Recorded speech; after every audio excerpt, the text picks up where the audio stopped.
నన్ను బలపరచు క్రీస్తు యందు నేను సమస్తము చేయగలను. దేవుడు మన పక్షమునుండగా మనకి విరోధి ఎవడు? ఆమేన్, ఆమేన్. అందరికీ ప్రైజ్ లార్డ్. హల్లెలూయా. రండి వెళ్దాం. ఈరోజు ఒక వాక్య భాగాన్ని చదువుకొని ప్రార్థన చేసుకుందాం. యోహాను సువార్త 16వ అధ్యాయం. యోహాను సువార్త 16వ అధ్యాయం మొదటి 3 వచనాలు చదువుకుందాం. మొదటి 3 వచనాలు.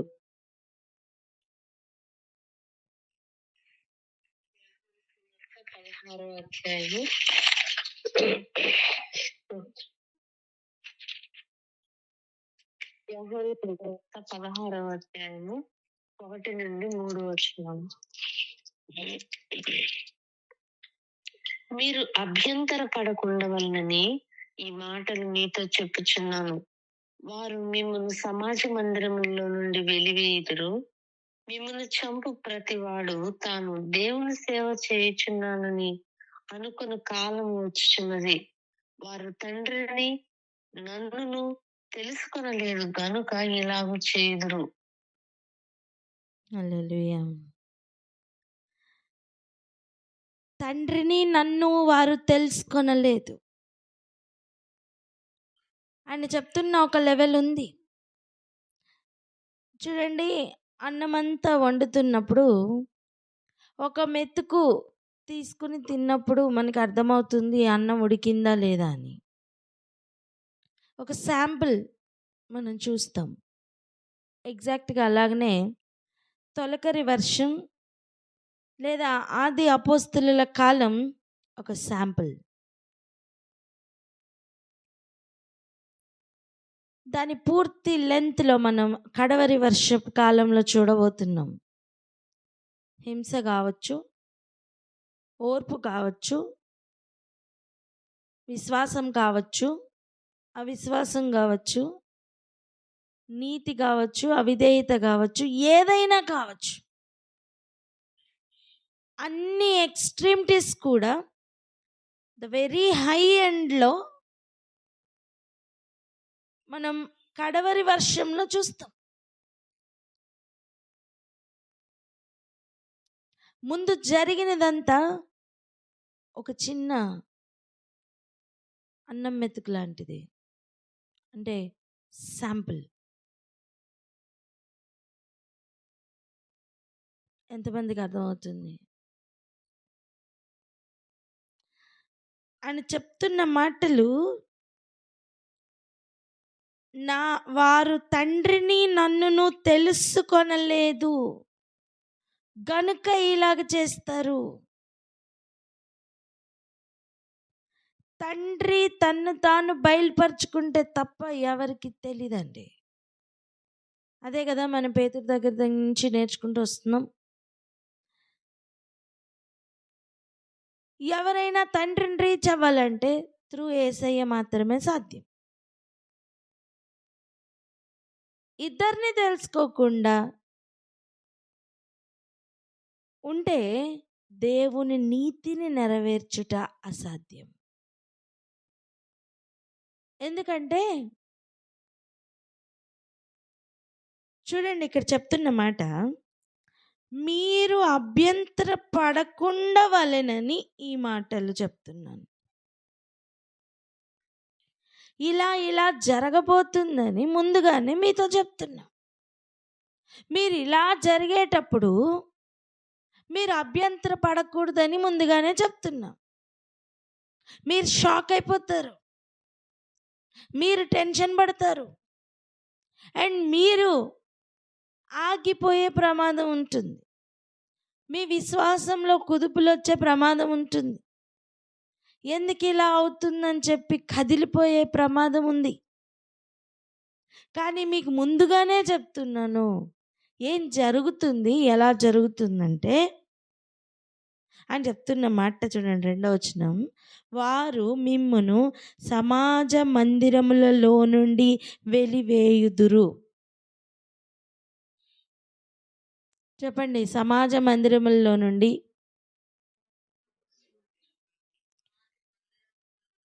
వారు వెలివేయుదురు. వెలివేయుదురు. మీకు ఎప్పుడైనా సర్జరీ జరిగినప్పుడు ఏదైనా ఒక కుట్టు కానీ, లేకపోతే ఏదైనా ఒక ఫారెన్ బాడీ అలా చిన్నది ఉండిపోయిందనుకోండి, బాడీ ఏం చేస్తది తెలుసా? దాన్ని రిజెక్ట్ చేస్తూ ఉంటుంది.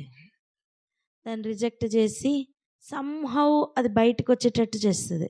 అక్కడ పస్ ఫామ్ అవుతది. అక్కడ ఏదో ఒక రియాక్షన్ వస్తా ఉంటది. యాక్సెప్ట్ చెయ్యదండి. ఫారెన్ బాడీని బాడీ యాక్సెప్ట్ చెయ్యదు. ఎగ్జాక్ట్‌గా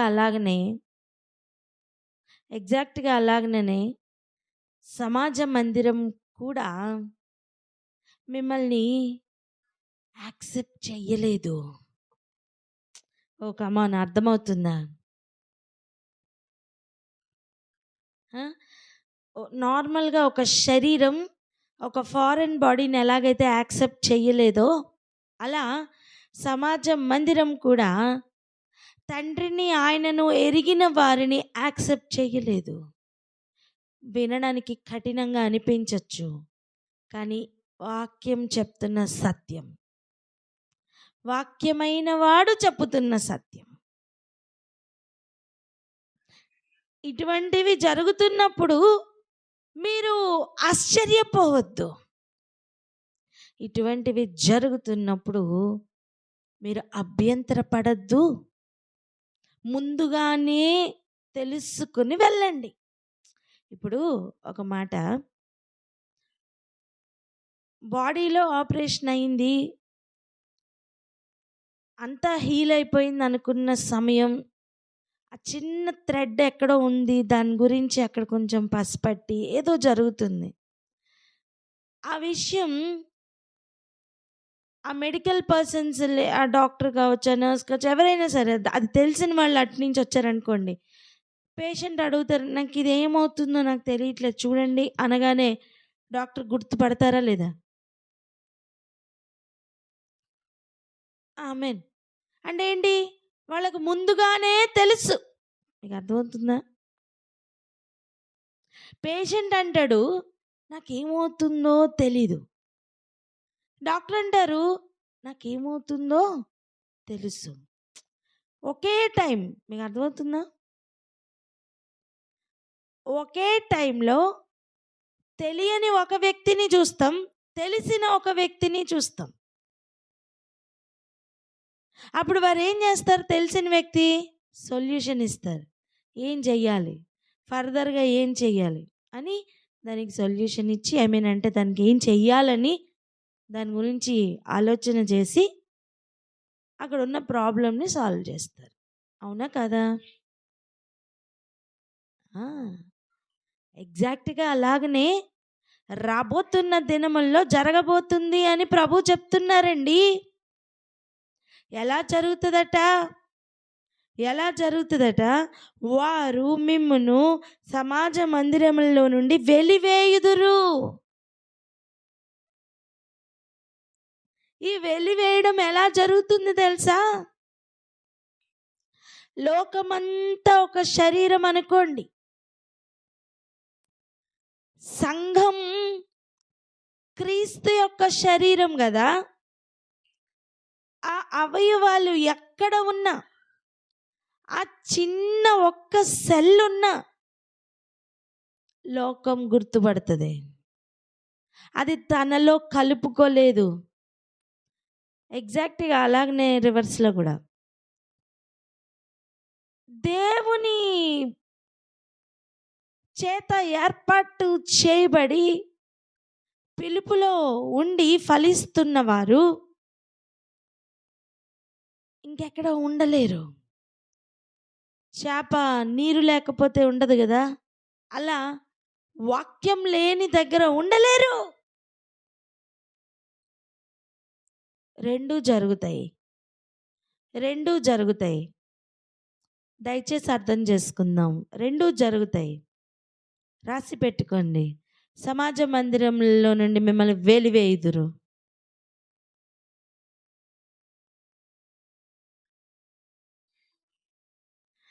డౌట్ వస్తుందా, ఇదేంటి సమాజ మందిరంలో నుంచి వెలివేయడం ఏంటి? మరి సమాజ మందిరంలో క్రీస్తు లేరా?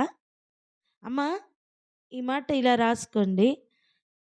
ఏ సమాజ మందిరంలో క్రీస్తు నివసిస్తున్నారో అక్కడి నుంచి వెలివేయరు. ఏ సమాజ మందిరంలో క్రీస్తు లేరో అక్కడి నుంచి వెలివేస్తారు.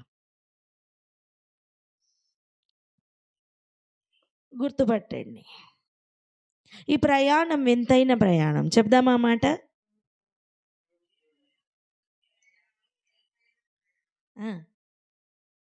ఏ సమాజ మందిరంలో క్రీస్తు క్రియ చేస్తున్నారో ఆ సమాజ మందిరం యాక్సెప్ట్ చేస్తుంది.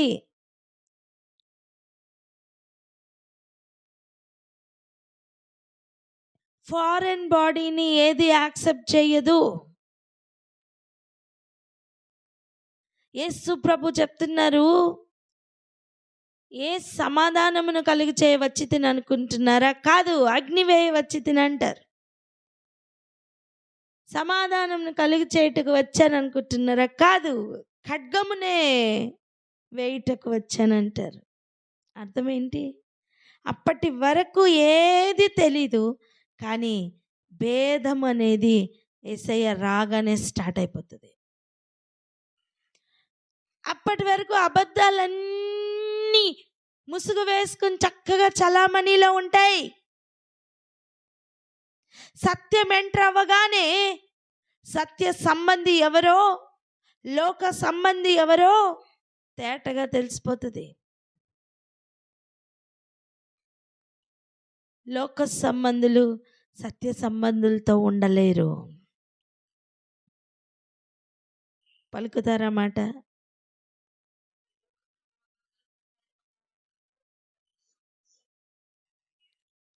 ఉండలేరు. అడ్జస్ట్ అయిపోయి ఉందామన్నా సరే అక్కడ కొన్ని రియాక్షన్స్ జరుగుతూ ఉంటాయి. అడ్జస్ట్మెంట్ అవ్వదు. అక్కడ పస్ ఫామ్ అవుతూ ఉంటుంది. అయ్యి రిజెక్షన్ స్టార్ట్ అవుతుంది. ఖచ్చితంగా అక్కడ కొన్ని రియాక్షన్స్ వస్తాయి.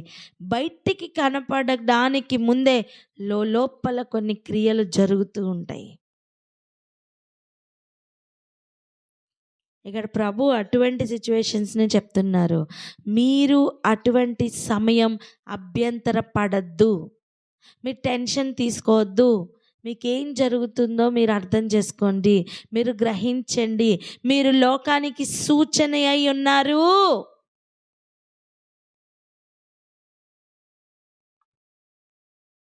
అంతేకాదు, వారి యాటిట్యూడ్ ఎలా ఉంటుందో గమనించండి.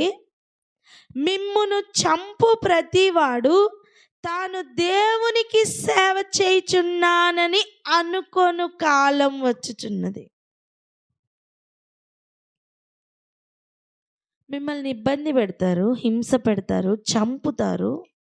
అంతవరకు వెళ్తుంది, చంపేంత వరకు వెళ్తుంది. కానీ వారు అయ్యో నేను చంపేశాను అనేం ఫీల్ అవ్వరట. వారు ఎలా ఫీల్ అవుతారు తెలుసా? దేవునికి సేవ చేస్తున్నాను అనుకొని మిమ్మును చంపుతారు. ఏంటి కారణం? ఏంటి కారణం? గ్రహింపు లేకపోవడం, గుర్తుపట్టలేకపోవడం. ఈరోజు ఒక విషయాన్ని ఆలోచించు. నువ్వు ఎలా ఉన్నావు? ఇక్కడ 2 అవకాశాలు ఉన్నాయి. నువ్వు నిజంగా క్రీస్తు సంబంధిగా ఉన్నావా? ఈ రిజెక్షన్ని నువ్వు చుట్టూ ఫేస్ చేస్తావు. నువ్వు నిజంగా క్రీస్తు సంబంధిగా లేవా? క్రీస్తు సంబంధులకి నువ్వు ఇంత టఫ్ టైం ఇస్తావు.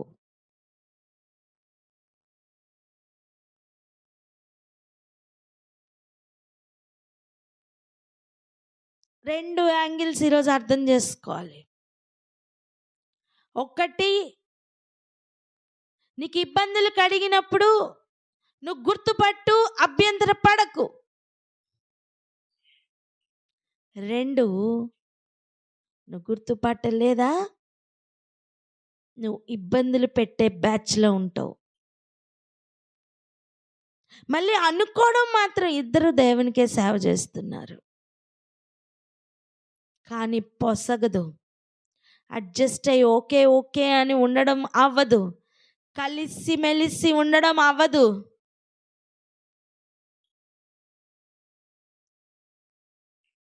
ఎంత కలిసి ఉంచి కప్పెట్టి కుట్లేసినా సరే ఆ రిజెక్షన్ లోపల నుంచి ఖచ్చితంగా ఉంటుంది.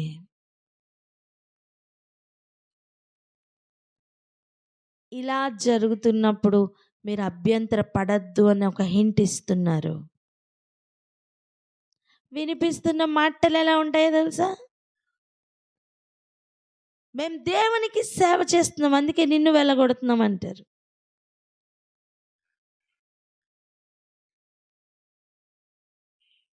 ఇటువంటి పరిస్థితులు వస్తాయని ఎవరు చెప్తున్నారండి? స్వయాన యేసు ప్రభు. చెప్పండి ఎవరు?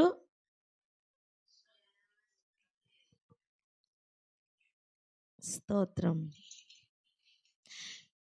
ఇక్కడ ఆగి ఒకసారి ప్రార్థన చేసుకుందాం. ఏమని తెలుసా? ప్రభు మరి ఎవరెవరిని ఉద్దేశించి ఏ ఏ కాలాలని ఉద్దేశించి ఈ మాటలు రాయించారో ఈ మాటలు చెప్పారో మనకి తెలియదు, కానీ సత్యం కోసం నిలబడితే రాబోతున్న వస్తున్న ప్రతి అభ్యంతరముకై స్తోత్రం అని చెప్దాం. ప్రార్థన చేద్దాం. ఎవరైనా ప్రార్థన అందుకోండి. గ్రహించిన వారు ప్రార్థన అందుకోండి.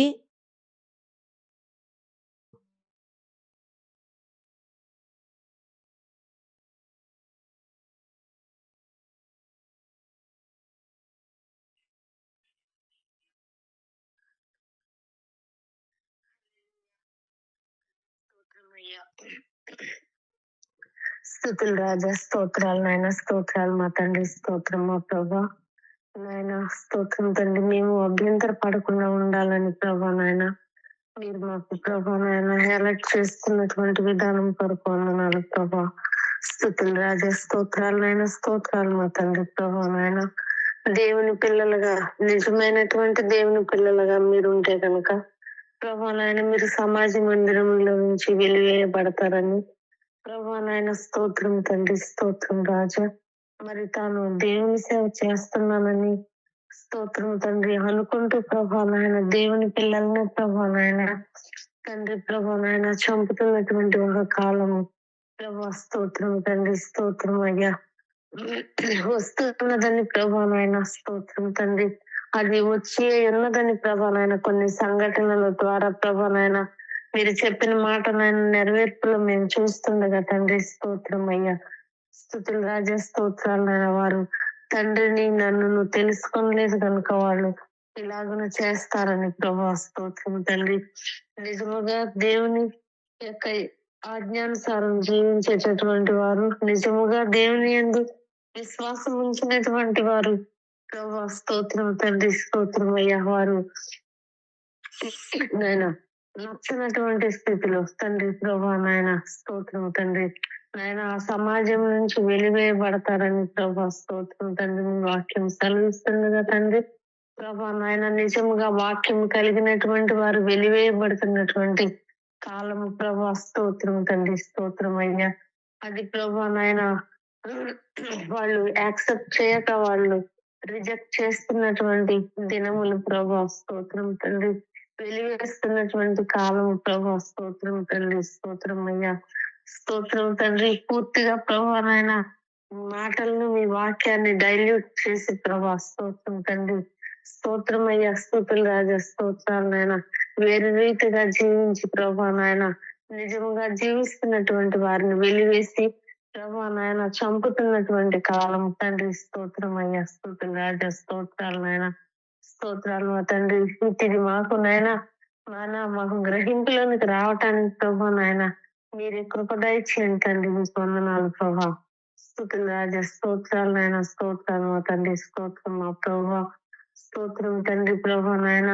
మీరు చెప్తున్నటువంటి మాటల నెరవేర్పును గమనిస్తున్నటువంటి మేము నాయన, చూస్తున్నటువంటి మేము ప్రభా నాయన స్తోత్రం తండ్రి. నిజమైనటువంటి నాయన గుంపుతో ప్రభా నాయన కలిసి ఉండుటకు ప్రభా నాయన స్తోత్రం తండ్రి ప్రభా నాయన. సమాజంగా కూడి ఉండుటకు ప్రభా నాయన మీరే కృప దయచేయమని నాయన, కాలములను సమయములను ప్రభా నాయన, పరిస్థితులను గమనిస్తున్నటువంటి వారముగా ప్రభా, గుర్తెరుగుతున్నటువంటి వారముగా, జ్ఞాన వివేకములు కలిగినటువంటి వారముగా ప్రభా నాయన స్తోత్రం తండ్రి. మేము ఎట్టి రీతిగా నడవవలను ప్రభా నాయన, ఎవరితో చేరి ఉండవలను, ఎవరితో చేరి రాకుండా ఉండవలను ప్రభా నాయన, గ్రహింపు కలిగినటువంటి వారముగా ఉండుటకు కృప దయచేయమని యేసయ్య పరిశుద్ధ నామమున ప్రార్థించి వేడుకొని పొంది ఉన్నాం మా ప్రియ పరలోక తండ్రి. ఆమేన్. ఆమేన్. హల్లెలూయా. ఇప్పుడు చూడండి, నిన్నటి దినాన్ని మనం ఒక వాక్య భాగాన్ని చదువుకున్నాం. ఇది ఎటువంటి వాక్య భాగం అంటే, ఈ కాలం, మరి ముఖ్యంగా ఈ సంవత్సరం మనకు ఈ మాటలు, ఈ వాక్య భాగం ప్రత్యేకించి ఇవ్వడం జరిగింది. ఎలాగైతే నువ్వు ఒక ప్రామిస్ కార్డు తీసుకొని ఈ సంవత్సరం అంతటికి కూడా నాకు దేవుడిచ్చిన వాగ్దానం అని చెప్పి నమ్ముతున్నావో, అంతకంటే ఎక్కువగా ఈ వచనం దర్శనముల ద్వారా ఇవ్వబడింది. బిగ్గరగా ఆమేనని చెప్తాం.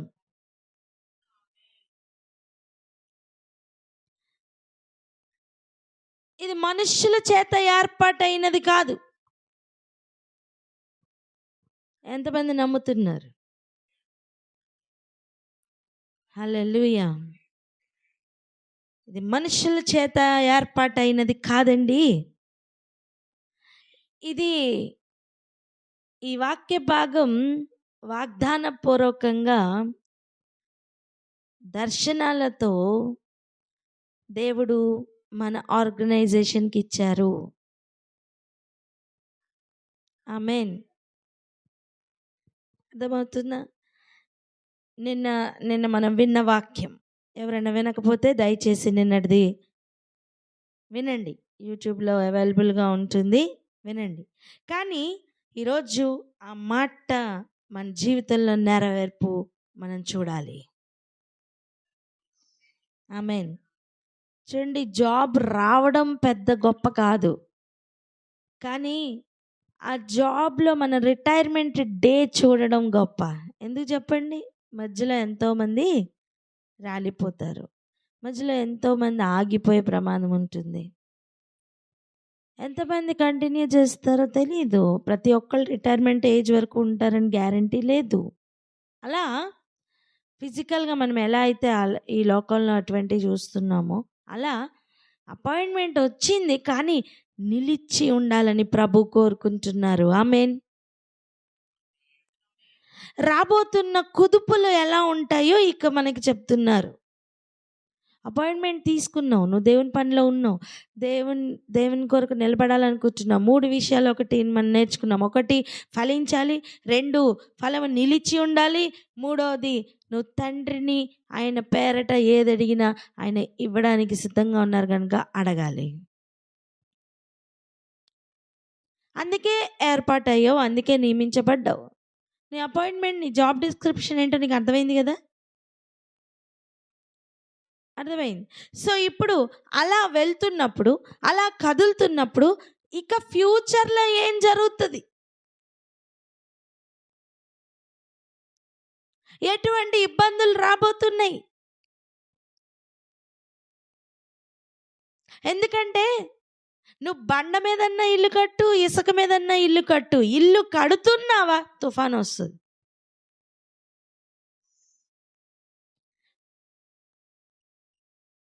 వరద వస్తుంది, గాలి వస్తుంది, అన్నీ వస్తాయి. ఇల్లు లేనోడికి ఏ ప్రాబ్లం లేదు. అంటే వాక్యం వినని వాడికి ఏ ప్రాబ్లం లేదు. వాక్యం వింటున్నవాడు ఖచ్చితంగా ఇల్లు కడుతున్నాడు. అది ఇసుక మీదన్నా కానీ, బండ మీదన్నా కానీ. వాక్యం విని పాటిస్తున్నావా? అయితే బండ. వాక్యం విని విడిచిపెడుతున్నావా? అయితే ఇసుక. వాక్యం వింటున్నావు అంటేనే ఇల్లు కడుతున్నావు, ఇల్లుగా కట్టబడుతున్నావు. వాక్యం వినట్లేని వాళ్ళకి అసలు ఇల్లే లేదు. ఇల్లే లేనప్పుడు తుఫాన్ వస్తే ఏంటి, వరద వస్తే ఏంటి, గాలి వస్తే ఏంటి? ఇప్పుడు విషయం ఏంటి తెలుసా? నువ్వు వాక్యం విని దాని ప్రకారం పాటిస్తూ, అంటే ఫలిస్తూ, ఆ ఫలం నిలిచి ఉండేటట్టుగా కాపాడుకుంటూ ముందుకు వెళ్ళే ఒక పనిలోకి చేరావు కదా. అటువంటి సమయం ఎటువంటి వరదలు వస్తాయి, అటువంటి సమయం ఎటువంటి గాలులు వీసే ప్రమాదం ఉంది. ఎలా ఈ ఇల్లు కొట్టుకొని పోకుండా కాపాడుకోవాలి, ఎలా నిన్ను నువ్వు భద్రపరచుకోవాలి, అవి తెలుసుకోవడానికే ప్రభు ఇంకొన్ని మాటల్ని రాయించారు. వాటిని ఈరోజు ధ్యానించుకుందాం. శ్రద్ధగా జాగ్రత్తగా విందాం. మొట్టమొదటి మాట 17వ వచనం చూడండి. మీరు ఒకరిని ఒకడు ప్రేమింపవలెనని ఈ సంగతులను మీకు ఆజ్ఞాపించుచున్నాను. ఇటువంటి మీ పక్కన జరుగుతున్నప్పుడు మీరు మీ పిలుపులో నుండి బయటికి తొలగిపోవద్దు. మీ ఇల్లు పడిపోకుండా జాగ్రత్త పడు. నీ విశ్వాసములో మార్పులు రానివ్వకు. నీ ఓర్పులో కుదుపులు రానివ్వకు. ఇంకా స్ట్రాంగ్ అవ్వు. ఒక ముడి, ఒక బంధం ఉందనుకోండి, గట్టిగా లాగుతుంటే అది గట్టి పడుతుందా, ఊడిపోతుందా? గట్టి పడుతుంది కదా. ఆ టై ఇంకా గట్టి పడుతుంది కదా. అలా అలా ప్రభు ప్రేమ నుండి నిన్ను లాగే పరిస్థితులు ఏమైనా వస్తున్నాను, ఇంకా బంధమును గట్టిగా చేసుకో. హల్లెలూయా. అర్థమవుతుందా? చాలామంది అంటారు శోధనలు వస్తున్నాయండి, అందుకే విడిపోయాను, లూజ్ అయిపోయాను. నో కాదు, అది కాదు. శోధన వస్తుందా? అయితే నీ బంధం ఇంకా భద్రం చేసుకో, ఇంకా గట్టిగా. హల్లెలూయా.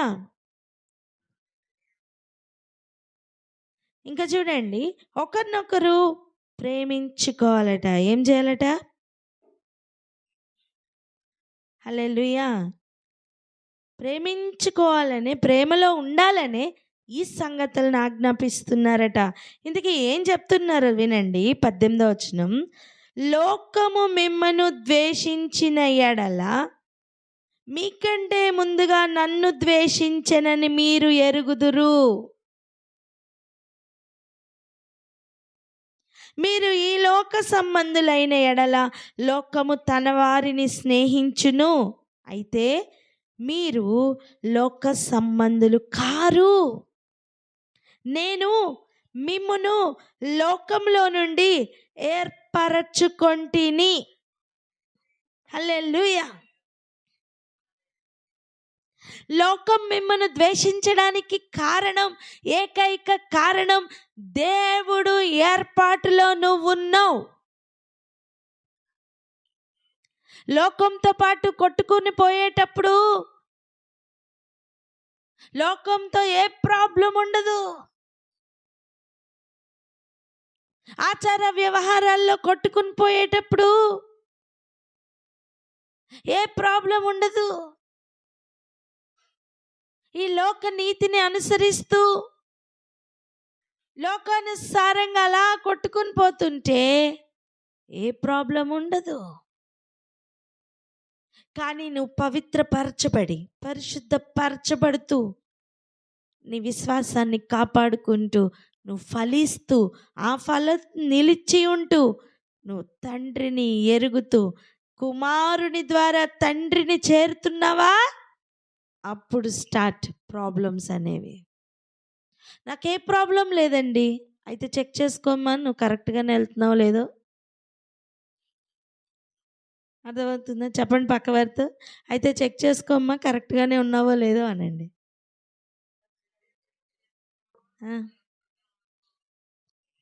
అర్థమవుతుందా? ఈ అపాయింట్మెంట్ తీసుకొని ఈ పనిలో నువ్వు ఉన్నావా, ఫలించే పనిలో ఉన్నావా, అయితే వ్యతిరేకతల్ని గుర్తుపట్టు. వ్యతిరేకతలు వచ్చినప్పుడు టెన్షన్ పడకు. ఎలాగైతే ఆ పుండును చూసినప్పుడు ఆ డాక్టర్ కానీ ఆ మెడికల్ పర్సన్ కానీ ఏం జరుగుతుందో గుర్తుపట్టారో, ఇంకేం చేయాలో కూడా వారికి తెలుసో, అలా నువ్వు గుర్తుపట్టు, పరిస్థితుల్ని గుర్తుపట్టు. ఇలా ఎందుకు జరుగుతుందని నెత్తి నోరు కొట్టుకోకు. ఇలా ఎందుకు అవుతుందని టెన్షన్ పడకు. సమాధానం ఇక్కడే ఉంది. ఇలాగే జరుగుతుందని కింద రాశారు. అపాయింట్మెంట్ ఇచ్చిన తర్వాత ఏం జరుగుతుందో రాశారండి. ఒక ఇన్స్టిట్యూషన్లోకి రేపటి నుంచి నేను డ్యూటీలోకి రమ్మన్నారనుకో, వెళ్ళావనుకో, అక్కడ పరిస్థితులు, అక్కడ ఎలా ఉండాలి, ఏం చేయాలి, నిన్ను జాబ్లో జాయిన్ చేసుకున్న వారు మాట్లాడరా, చెప్పరా?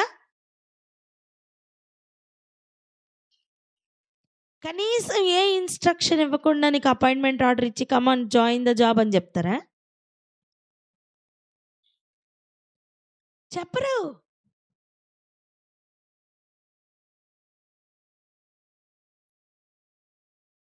అలా నువ్వు ఆయన జాబ్లోనికి ఎంటర్ అవుతున్నావు, ఆయన ఇచ్చిన పనిలోనికి ఎంటర్ అవుతున్నావు అనుకోండి. Joining in others business is job అనుకోండి. You are joining in heavenly business. ఆమేనని చెప్పరే?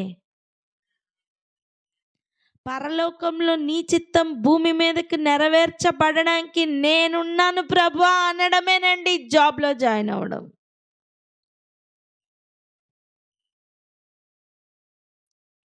అటువంటి సమయం నువ్వు ఎటువంటి పరిస్థితులను ఎదుర్కొంటావు నీకు ముందుగానే చెప్పి ప్రభు ఆ పనిలోకి నిన్ను పంపిస్తున్నారు.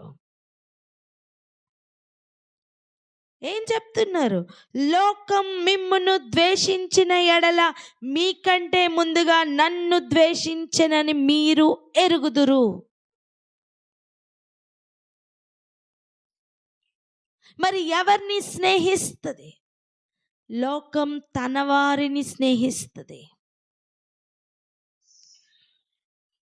అలా మనం గుర్తుపట్టగలం ఎవరు లోక సంబంధిలో ఎవరు కారో. హల్లెలూయా. వాక్య సంబంధులను ద్వేషిస్తున్నారా వారు ఖచ్చితంగా లోక సంబంధులే.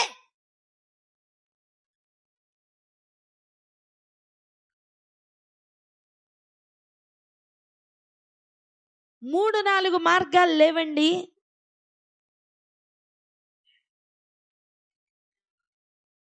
హల్లెలూయా. ఒక్కటే మార్గం. ఉంటే ఆ మార్గంలో ఉండాలి, లేకపోతే లోకంలో ఉండాలి, అంతే.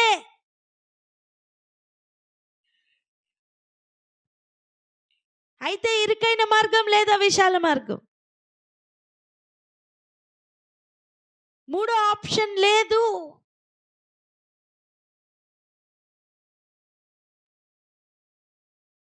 నువ్వు గుర్తుపట్టాలా. నేను అంటాను, ఈ అపాయింట్మెంట్ తీసుకున్న వారు అపాయింట్మెంట్ లేని వారి చేత ద్వేషింపబడతారు.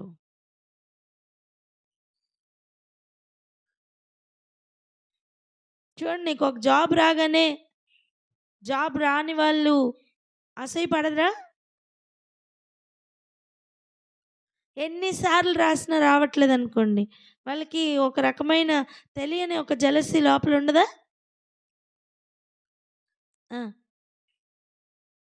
అలా ఉన్న వాళ్ళు కొంతమంది అయితే లోకం తన వారిని స్నేహిస్తుంది, నిన్ను కంటైన్ చేయలేదమ్మా. అప్పుడు నువ్వు గుర్తుపట్టాలట. కారణం కూడా చెప్తున్నారు, ఏంటి తెలుసా? అయితే మీరు లోక సంబంధులు కారు, నేను మిమ్మును లోకంలో నుండి ఏర్పరచుకొంటిని. I have chosen you. నువ్వు దేన్ని బట్టి అతిశయించాలి?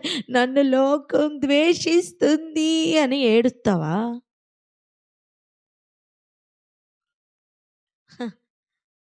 సంతోషించి గంతులు వేసే సమయం అది. హల్లెలూయా. నీ ఆనందం చుట్టూ ఉన్న వారికి అర్థం అవ్వాలని ఎంత ప్రయత్నం చేసినా వారికి అర్థం కాదు. కారణం, వారు లోక సంబంధులు. నీ పిలుపును, ఏర్పాటును నువ్వు నిశ్చయం చేసుకో. లోకంతో కొట్టుకుని పోవడానికి కాదు ఈరోజు నువ్వు ఈ మాటలు వింటున్నావు. ప్రత్యేక పరచబడడానికే, ఇంకా దృఢంగా మారడానికే, ఇంకా బలంగా మారడానికే. బలహీనతలను సాకుగా చెప్పి పడిపోయి ఆగిపోయిన కాలం ఇంకా చాలు.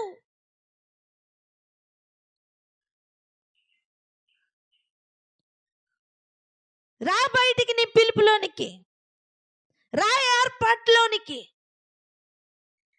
రా, ఫలించడానికి. ఆ ఫలము నిలిచి ఉండినట్లుగా జాగ్రత్త పడు. లోకం నీ మాట వినట్లేదని బాధపడకు. అసలు లోకం ఏం చేస్తుంది? నీ బాధ వినడానికి ప్రభు ఉన్నారు. తండ్రిని ఆయన యేసు పేరట ఏమడిగినా ఇవ్వడానికి ఆయన రెడీగా ఉన్నారు. నువ్వు ఎవరిని అడగాల? తండ్రిని అడగ. మరి లోకం ఎందుకు అడుగుతున్నావు? లోకం నుంచి ఎందుకు ఆశిస్తున్నావు? ఒక ఒక ఒక 2 షాపులు ఉన్నాయండి. నీకు బంగారం కావాలి, ఒక షాప్లో బంగారం లేదు, అసలు గిల్ట్ నగలు మొత్తం. ఇంకొక షాప్లో మేలిమి బంగారం ఉంది. నువ్వు ఏ షాప్లోకి వెళ్ళాలి?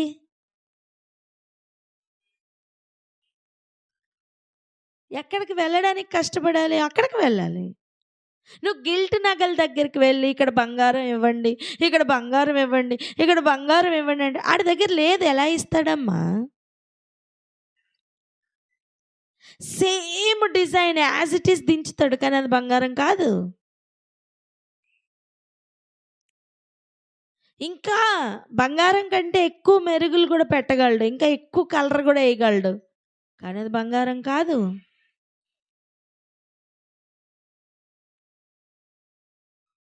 బంగారం కాని ఏరియాకు వెళ్ళి నువ్వు బంగారం అడిగితే ఎంత వెర్రితనమో, దేవుని సంబంధం కాని లోకంలో నువ్వు దేవుని గురించి వెతకడం కూడా అంతే అవివేకం.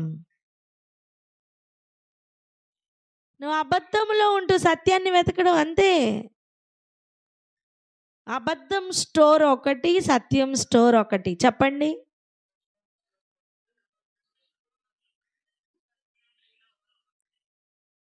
నువ్వు అబద్ధం స్టోర్ లోపలికి వెళ్ళి సత్యం కావాలి, సత్యం కావాలి, సత్యం కావాలంటే గిల్ట్ నగల్ స్టోర్లోకి వెళ్ళి బంగారం కావాలి, బంగారం కావాలని అడిగినట్టు ఉంటుంది.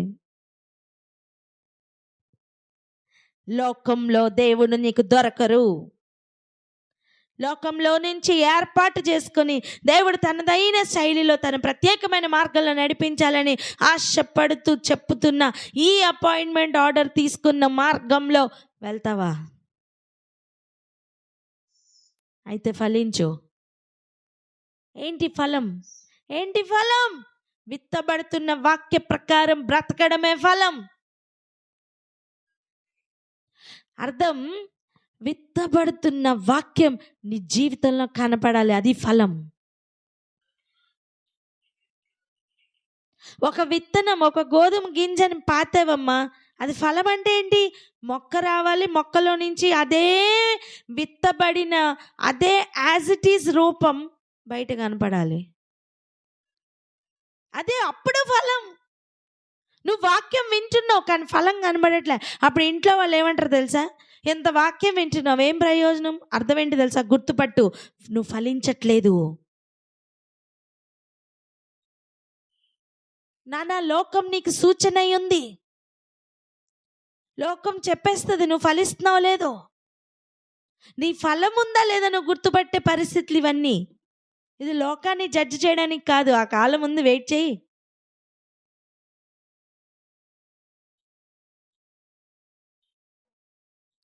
ఎంతమందికి అర్థమవుతుంది? నువ్వు ఫలిస్తున్నావో లేదో మొదట సాక్ష్యం నీ కుటుంబంలో స్టార్ట్ అవుతుంది. యెరూషలేం నీ ఇల్లు, నీ ఇంటిలోనే నీ ఫస్ట్ సాక్ష్యం స్టార్ట్ అవుతుంది నాన్న. వాళ్ళు నీతో కలిసి ఉంటారా లేదా అనేది రెండో విషయం, కానీ సాక్ష్యం మాత్రం స్టార్ట్ అవుతుంది.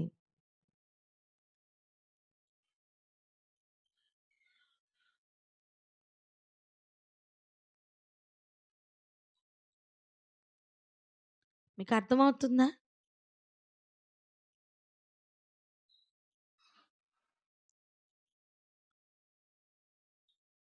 ఇక్కడే ఆగి ఒకసారి ప్రార్థన చేద్దాం. ప్రార్థన అందుకోండి.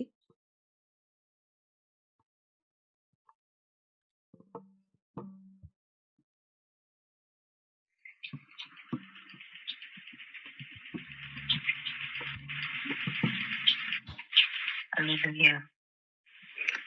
స్తోత్రమయ్యా, స్తోత్రం నా తండ్రి ప్రభువా యేసయ్య. నీకే వందనాలు, స్తుతులు, స్తోత్రములు చెల్లించుకుంటున్నాం తండ్రి ప్రభువా. అవునయ్యా తండ్రి ప్రభువా, మీరు మమ్మల్ని ఏర్పరచుకుని ఉన్నారు నా తండ్రి ప్రభువా. నా తండ్రి ప్రభువా, మేము మిమ్మల్ని ఏర్పరచుకోలేదు కానీ మీరే మమ్మల్ని ఏర్పరచుకుని ఉన్నారు, ఎన్నుకొని ఉన్నారని మేము నమ్ముచున్నాము తండ్రి ప్రభువా. ఈ లోకము మమ్మల్ని ద్వేషిస్తుందని నా తండ్రి ప్రభువా మేము గుర్తుపట్టు వారంగా ఉండాలి అని నా తండ్రి ప్రభువా మాకు నేర్పిస్తున్న దైవము మీకే స్తోత్రములయ్యా. ఈ లోక సంబంధులుగా మేము జీవించడానికి వీల్లేదు కానీ నా తండ్రి ప్రభువా సత్య వాక్యమును మేము గ్రహించిన వారమే, సత్యంలో జీవించు వారంగా మేము ఉండటానికి నా తండ్రి ప్రభువా మీరే మాకు సహాయం దయచేస్తున్న దైవమా స్తోత్రములు చెల్లించుకుంటున్నాం తండ్రి ప్రభువా యేసయ్య. మీరు మాకు అపాయింట్మెంట్ ఆర్డర్ ఇచ్చి ఉన్నారు నా తండ్రి ప్రభువా యేసయ్య. మేము ఫలించాలని నా తండ్రి ప్రభువా యేసయ్య, మేము ఫలించాలి అంటే నా తండ్రి ప్రభువా యేసయ్య మేము నా తండ్రి సత్య వాక్యానుసారంగా నడుచు వారంగా ఉండాలి. మా ఇంటిని మేము కట్టుకునే వారంగా ఉండాలి తండ్రి యేసయ్య. మేము బండ మీద ఇల్లు కట్టుకునే వారంగా ఉండాలి అంటే వాక్యము విని వాక్యానుసారంగా మేము నడుచుకునే వారంగా ఉండాలి తండ్రి ప్రభువా యేసయ్య. ఎక్కడ కూడా నా తండ్రి ప్రభువా మేము నా తండ్రి ఇసుక మీద ఇల్లు కట్టుకునే వారముగా ఉండక జాగ్రత్త పడుతూ నా తండ్రి ప్రభువా మీలో నిలబడే వారంగా ఉండాలి. మాలో విశ్వాసం బలపడాలి నా తండ్రి యేసయ్య. నా తండ్రి శోధనలు వచ్చిన నా తండ్రి ఏ పరిస్థితి ఉన్నా కూడా మేము మీతో సంబంధం కలిగిన వారముగా మా బంధమును మేము గట్టిగా నా తండ్రి ఇంకా మీతో పెనవేసుకుని వెళ్ళు వారంగా మేము ఉండాలి ప్రభువా యేసయ్య. మీరు మమ్మల్ని ప్రేమించుచున్నారు నా తండ్రి ప్రభువా. మేము కూడా యేసయ్య మిమ్మల్ని ప్రేమించు వారంగా మేము ఉండాలి, మీలో నిలబడే వారంగా ఉండాలి. మిమ్మల్ని ప్రేమించటం అంటే ఆజ్ఞలను పాటించటమే అని నా తండ్రి వాక్యము సెలవిస్తుండగా వాక్యానుసారంగా నడుచుకున్నటకు నా తండ్రి ప్రభువా ఆజ్ఞలను పాటించుటకు మీరే నా తండ్రి ప్రభువా మమ్మల్ని బలపరుస్తున్నందుకు, జ్ఞానం ఇచ్చి నడిపిస్తున్నందుకు మీకే వందనాలు, స్తుతులు, స్తోత్రములు చెల్లించుకుంటున్నాం తండ్రి ప్రభువా. అవునయ్యా ఈ లోకము నా తండ్రి యేసయ్య మమ్మల్ని ద్వేషిస్తుంది నా తండ్రి అని మేము నమ్ముచున్నాం. మేము సత్యంలో నడిచినప్పుడు నా తండ్రి ఈ లోకం మమ్మల్ని గుర్తుపడుతుంది ప్రభువా. అప్పుడు నా తండ్రి ప్రభువా ఈ లోకం మమ్మల్ని ద్వేషిస్తుంది నా తండ్రి. ఈ లోకం మమ్మల్ని విసర్జించాలని కూడా చూచినప్పుడు మేము ఎక్కడ కూడా ఆశ్చర్యపోయే వారంగా ఉండక నా తండ్రి ప్రభువా సత్యములోనే మేము నా తండ్రి ప్రభు నిలబడు వారంగా ఉండాలి. ఎందుకంటే మీరు మమ్మలను ఈ లోకం నుండి నా తండ్రి ఏర్పరచుకుని ఉన్నారని, అందుచేతనే ఈ లోకం ద్వేషిస్తుందని మేము గ్రహించినట్లుగా నా తండ్రి యేసయ్య మీరే నా తండ్రి ప్రభువ మాకు వాక్యమును నేర్పిస్తున్నందుకు వందనాలు, స్తుతులు, స్తోత్రములు చెల్లించుకుంటున్నాం. అవును తండ్రి, ఈ లోక బిజినెస్ లో మేము పాలు పొందులు పొందుకునే వారముగా ఉండక నా తండ్రి హెవెన్లీ బిజినెస్ లో మేము నా తండ్రి ప్రభు బిజీగా ఉండటానికి కృప చూపించండి. నా తండ్రి ప్రభు యేసయ్య మేము సత్య వాక్యము గ్రహించినప్పుడు, సత్య సంబంధులుగా ఉన్నప్పుడు, వాక్య సంబంధులుగా ఉన్నప్పుడు ఈ లోకం మమ్మల్ని గుర్తుపట్టది ప్రభువా. నా తండ్రి ప్రభువా యేసయ్య నా తండ్రి గుర్తు పట్టినప్పుడు నా తండ్రి మేము వారి నుండి నా తండ్రి వెలివేయబడినప్పుడు ఎక్కడ కూడా బాధపడే వారంగా ఉండొద్దు, ఎక్కడ కూడా దుఃఖపడే వారంగా ఉండొద్దు, ఎక్కడ కూడా నా తండ్రి యేసయ్య వెనుక తిరిగే వారంగా ఉండొద్దు, ఆగిపోయే వారంగా ఉండొద్దు. కానీ మేము ఇంకా నా తండ్రి మీలో బలపడు వారముగా, మీలో స్థిరముగా నిలబడు వారముగా, దేవుడు ఒక్కడే, నా యేసయ్య తప్ప వేరొక దేవుడు లేడు అని నా తండ్రి ప్రభువా యేసయ్య మేము నా తండ్రి మీరు చూపించిన ఆ ఇరుకైన మార్గము గుండా వెళ్ళు వారముగా మేము ఉండాలి ప్రభువా యేసయ్య.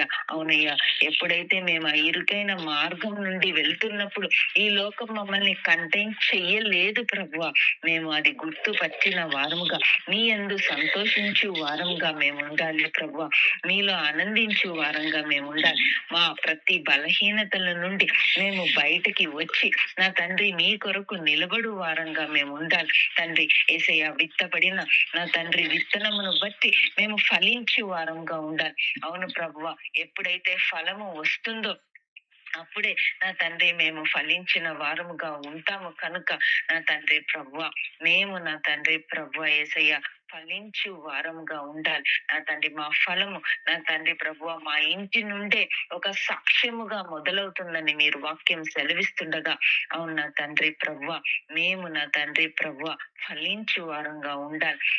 యెరూషలేము నుండే మా ఇంటి నుండే ఆ సాక్ష్యము మొదలవ్వాలి అని నా తండ్రి ప్రభువ ప్రార్థన చేయించున్నామయ్యా.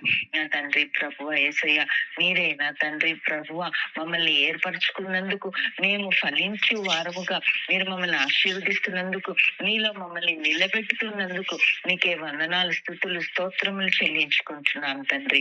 మా చిన్ని ప్రార్థన యేసయ్య అతి పరిశుద్ధ నామంలో అడిగి బ్రతిమాలి వేడుకుంటున్నాం తండ్రి. ఆమేన్. ఆమేన్. ఆమేన్. హల్లెలూయా. ఈ పరిస్థితులన్నీ గుర్తుపట్టడానికే ప్రభు రాయించారు. ఇవి ఎవరెవరి కాలంలో వారి వారి పరిస్థితుల్లో అనుభవపూర్వకంగా జరిగాయి. ఇప్పుడు లోకంలో బ్రతికి ఉన్న నీకు నాకు కూడా జరుగుతాయి. అలాంటి సమయం గుర్తుపట్టాలా?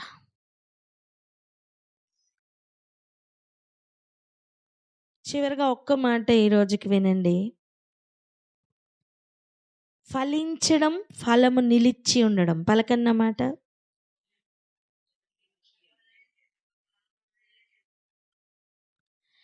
ఈ రెండు జరిగితేనే నీ చుట్టూ ఈ పరిస్థితులు ఉంటాయి. మీకు అర్థమైందా? ఫలించి ఫలం రాలిపోతే ఈ చుట్టూ ఈ వ్యతిరేకతలు ఏమి ఉండవు. ఫలించి ఆ ఫలం నిలిచి ఉంటే ఈ వ్యతిరేకతలు ఇవన్నీ నువ్వు ఫేస్ చేస్తావు, చూస్తావు. వ్యతిరేకతలను బట్టి ఆగిపోవడానికి ప్రభు ఇవన్నీ చెప్పలా. వ్యతిరేకతలను బట్టి ఇంకా ఎస్ అని చెప్పి ముందుకు వెళ్ళాలి. ఎలా తెలుసా? గుర్రంను చూడండి, యుద్ధం వస్తుంది అంటే అమ్మో యుద్ధం అని చెప్పి దాక్కుంటుందా? లేదు. ఆ కళ్ళం ఏదైతే చేతిలో ఉందో దాన్ని ఇంకా కమాన్ అని లాగుతాడు. అవునా? ఎగ్జాక్ట్గా ఈ పరిస్థితులను చూస్తున్నప్పుడు కమాన్ అన్న ఒక ఫీల్ రావాలి. హల్లెలూయా.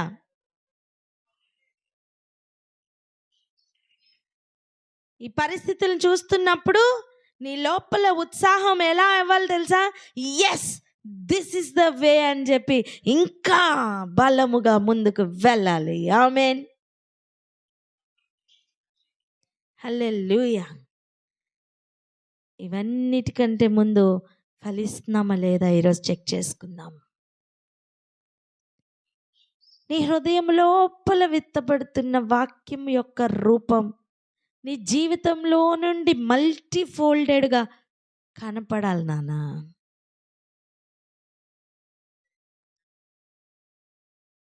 ఖచ్చితంగా ఒక విత్తనం నాటితే ఈ లోకంలో ఉన్న శపించబడిన భూమిలో నుంచి బయటికి వస్తున్న మొక్కలే అంత ఎక్కువగా ఫలిస్తున్నాయి కదా.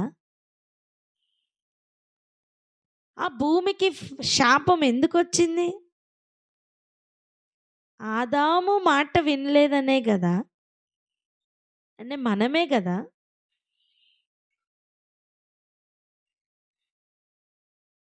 మరి పిలుపులోనికి ఏర్పాటులోనికి ప్రత్యేకించుకొని దేవుడు పిలుచుకున్న తర్వాత ఫలం ఇంకా ఎక్కువ వస్తుంది కదా.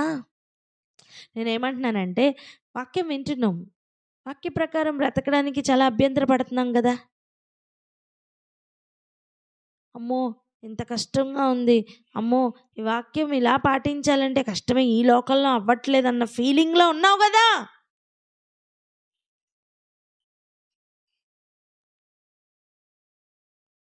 ఇక్కడ కాకపోతే ఎక్కడ ఫలిస్తావు నానా? అడగండి ఇలాగనే, ఇక్కడ కాకపోతే ఎక్కడ ఫలిస్తాను నేను అనండి.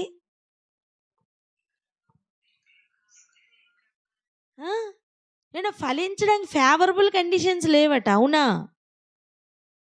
ఫేవరబుల్గా ఉండదనే చెప్తున్నారు దేవుడు. లోకం నీకు ఫేవరబుల్గా ఉండదు. ఆ ఏరియాలోనే ప్రభు నీకు లోపల నుండి సారం ఇస్తున్నారు. ఫలించు, కమాన్ ఫలించు.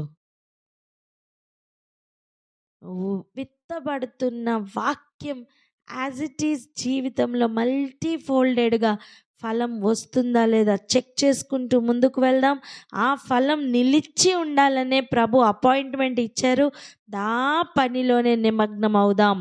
ఏదైనా ఫంక్షన్స్కి పిలిస్తే మనం ఏమంటాం?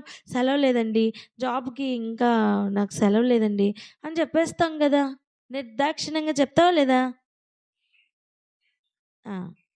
ఎగ్జాక్ట్గా అలాగనే ఈ job 24/7, no leave at all, no rest. ఎక్కడ రెస్ట్? ఎప్పుడు రెస్ట్? ఈ జాబ్లో నుంచి బయటికి వెళ్తే రెస్ట్. ఈ శరీరం ఉన్నంత వరకు ఈ జాబ్లోనే ఉందాం. ప్రార్థన చేసుకుందాం అక్క.